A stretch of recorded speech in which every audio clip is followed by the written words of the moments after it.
നിന്റെയും എന്റെയും വിശ്വാസം ഭയങ്കര പവർഫുൾ ആണ്. കാരണം റസൂലുള്ളാഹി സ്വല്ലല്ലാഹു അലൈഹി വസല്ലമ ഖദീജ ബീവിയുടെ അടുത്ത് കുത്തിരിക്കുന്ന സമയത്ത് ഖദീജ ബീവി ചോദിക്കുന്നുണ്ട്, റസൂൽ ഏറ്റവും കൂടുതൽ പ്രയാസപ്പെട്ടത് എവിടുന്നാണെന്നുള്ളത്.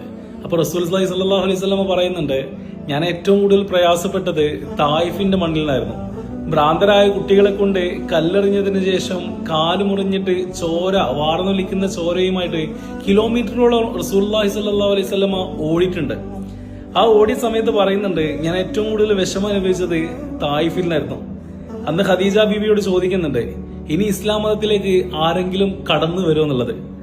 നോക്കി വരക്കാൻ ഒരു രൂപം പോലും തരാതെ അങ്ങ് എങ്ങനെയാണ് ജനമനസ്സുകളെ കീഴടക്കിയത്? അങ്ങയെ കാണാതെ വിശ്വസിക്കുന്ന ഒരു സമൂഹം അങ്ങയുടെ ബാക്കിൽ വളർന്നു വരുമെന്ന് പറഞ്ഞതിന്റെ ഏറ്റവും വലിയ തെളിവാണ് ഞാനും ഈ വീഡിയോ കാണുന്ന നിങ്ങളൊക്കെ. ഒരു കാര്യം മനസ്സിലാക്കിയാൽ നല്ലത്, അന്ന് റസൂലുള്ളാഹി സ്വല്ലല്ലാഹു അലൈഹി വസല്ലമ ഖദീജ ബീവിയോട് ചോദിക്കുന്നുണ്ട്, ആരെങ്കിലും ഈ മതത്തിലേക്ക് കടന്നു വരോ എന്നുള്ളത്. ഇന്ന് ഈ കാണുന്ന കോടിക്കണക്കിന് ഹാജിമാര് മക്കയിലും മദീനത്തും തടിച്ചു കൂടുന്ന സമയത്ത് ഒന്നോർത്താ മതി, നോക്കി വരക്കാൻ ഒരു രൂപം പോലും തരാതെ റസൂലെ അങ്ങ് കീഴടക്കിയത് ഞങ്ങളുടെ വിശ്വാസത്തെയായിരുന്നു.